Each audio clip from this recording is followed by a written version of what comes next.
Assalamualaikum warahmatullahi wabarakatuh. Perkenalkan nama saya Miranda Dwidiana dengan NIM 2205120417 dari kelas Teknik Informatika C. Pada kesempatan kali ini saya ingin menjelaskan mengenai proyek skripsi analisis prediktif consumer churn pada e-commerce berdasarkan Kimins dan SVM.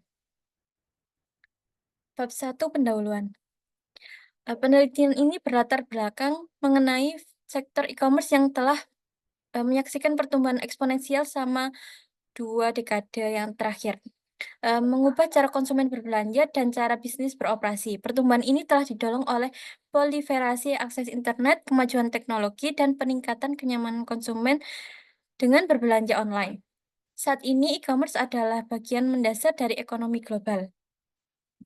Seiring meningkatnya persaingan, bisnis e-commerce harus terus-menerus berinovasi dan beradaptasi untuk mempertahankan posisi pasar mereka. Pelanggan adalah salah satu aset yang terpenting dari sebuah perusahaan, dan mereka memainkan peran yang sangat penting dalam meningkatkan daya saing pasar dan kinerja perusahaan.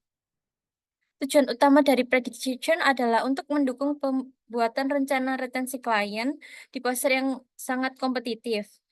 Model churn dibuat untuk memprediksi pelanggan mana yang cenderung berhenti atas kehendak mereka agar kita melihat tanda-tanda awal dari pergolakan. Untuk ini, perusahaan harus memanfaatkan database mereka sebagai nilai aset untuk memahami perilaku churn pelanggan. Mengelola churn pelanggan adalah salah satu tantangan utama yang dihadapi perusahaan, terutama yang menawarkan layanan berbasis langganan. Churn pelanggan disebut juga pergesekan pelanggan, hilangnya pelanggan, dan itu disebabkan oleh perubahan selera, kurangnya strategi hubungan pelanggan yang tepat, perubahan tempat tinggal, dan lainnya. Jika bisnis dapat secara efektif memprediksi gesekan pelanggan, mereka dapat mengelompokkan pelanggan yang sangat mungkin untuk bergejolak dan memberikan layanan yang lebih baik daripada mereka.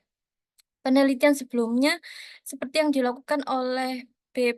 Prabadevi tahun 2022, menganalisis penyebab churn pelanggan agar sebuah perusahaan dapat mencapai tingkat retensi pelanggan yang tinggi dan memaksimalkan pendapatannya.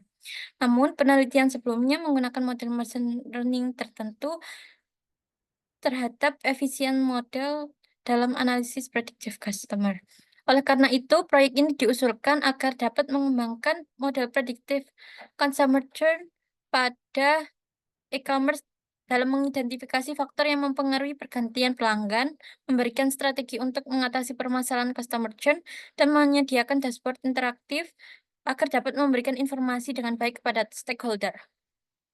Rumusan masalah. Apa aja faktor yang mempengaruhi pergantian pelanggan? Bagaimana kinerja model dalam memprediksi customer churn pada e-commerce? Bagaimana strategi yang dapat direkomendasikan dari hasil prediksi dapat diterapkan untuk mengurangi tingkat churn pelanggan? Bagaimana desain dashboard interaktif dapat memberikan insight yang mendukung dalam pengambilan keputusan? Batasan masalah. Yang pertama, penelitian ini menggunakan dataset yang bersifat publik. Yang kedua, model prediction yang diujikan hanya menggunakan segmentasi pelanggan menggunakan K-means dan prediction pelanggan menggunakan SVM. Tujuan penelitian ini yang pertama, mengembangkan model predictive customer churn pada e-commerce, mengidentifikasi faktor apa yang mempengaruhi customer churn. Yang ketiga, membuat dashboard untuk memvisualisasikan data dari hasil prediksi. Manfaatnya, penelitian ini dapat mengidentifikasi faktor yang mempengaruhi pergantian pelanggan, mengidentifikasi pelanggan yang beresiko churn sehingga dapat menyusun strategi retensi yang lebih tepat sasaran dan mengurangi resiko pergantian pelanggan.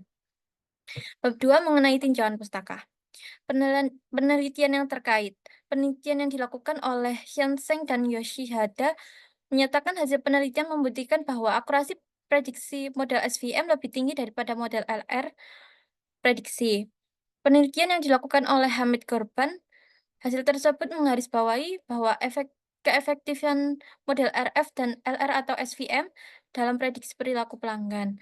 LR atau SVM unggul dalam hal recall, dan RF menawarkan pendekatan yang seimbang dengan presisi dan F1 score yang tinggi. Penelitian yang dilakukan oleh B. Prabadevi, support vector mesin, SVM memiliki akurasi yang lebih baik, tetapi kurang optimal dalam menangani data yang dimensi tinggi dibandingkan RF.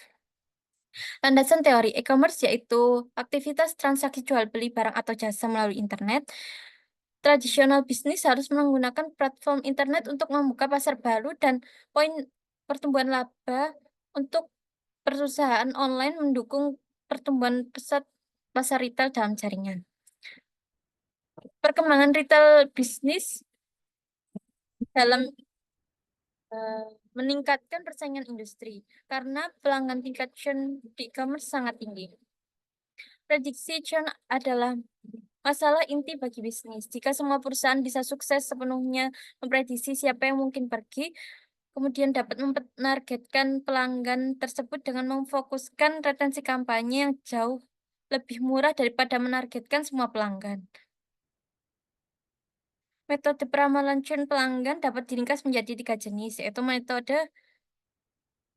prediksi berdasarkan analisis statistik tradisional, metode prediksi berdasarkan machine learning, dan metode prediksi berdasarkan klasifikasi kombinatorial. Metode prediksi berdasarkan analis statistik tradisional terutama mencakup analisis diskriminan linear, model naive bias, analisis cluster, dan regresi logistik. Pre-processing. Pada pre-processing terhadap penelitian ini ada 4 proses, yaitu data collection, data cleaning, data transformation, kemudian data pre-processing. Proses dimulai dengan pemrosesan data di mana data mentah dibersihkan dan distandarisasi dan fitur-fiturnya direkayasa untuk memastikan kompatibel model. Kemudian dataset dibagi menjadi set pelatihan dan pengujian untuk menilai kinerja model secara akurat. Landasan teori tentang random forest adalah metode pembelajaran ensemble yang terutama digunakan untuk tugas klasifikasi dan regresi yang beroperasi dengan menyusun banyak pohon keputusan selama pelatihan dan mengeluarkan kelas berupa modus dari kelas atau rata-rata prediksi regresi dari masing-masing pohon. K-means digunakan untuk segmentasi pelanggan.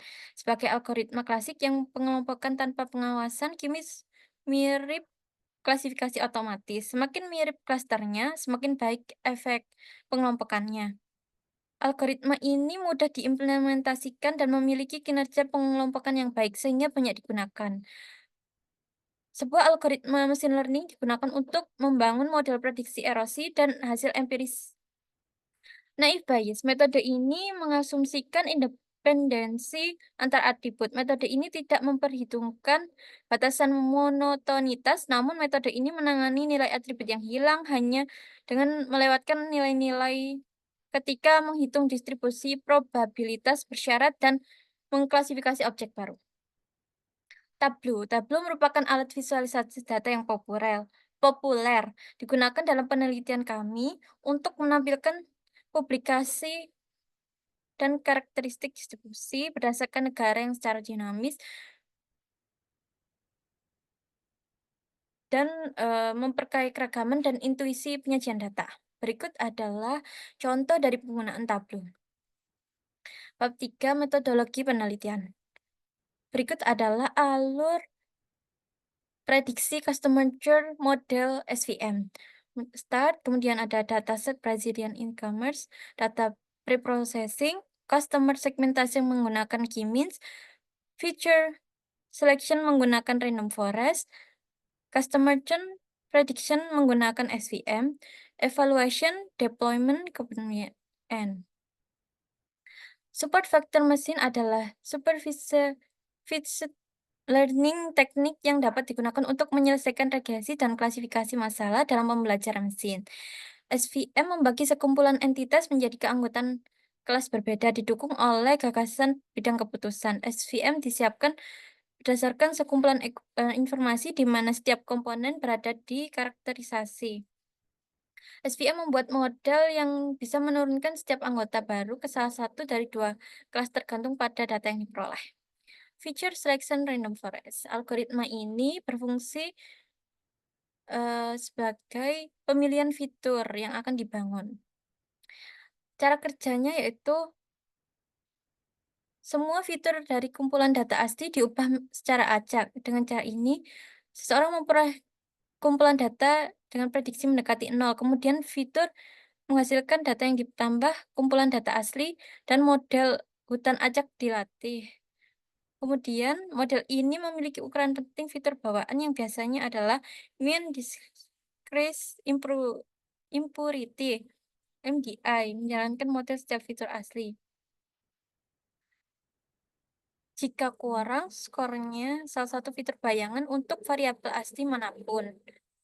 Prosedur di atas untuk sejumlah iterasi yang telah ditetapkan sebelumnya. Terakhir, fitur penting yang harus masuk ke model fitur memperoleh hit lebih sedikit daripada nilai yang diterapkan sebelumnya. Oke. Evaluation. Model evaluasi digunakan untuk membuat matriks konversi dan atas dasar ini akurasi, recall rate, dan ketepatan hitung. Ketiga indikator ini digunakan untuk mengukur efek prediksi dari model tersebut. Setelah menggambar kurva karakteristik operasi pertama, penerima, area di bawah kurva operasi penerima AUC. Evaluasi ini digunakan untuk menilai kualitas dan efektivitas model yang dihasilkan. Deployment. Tahap deployment dilakukan dengan menyajikan data sehingga mudah dipahami dan dapat dilakukan oleh pengguna, yaitu dengan membuat sebuah dashboard pada Tableau.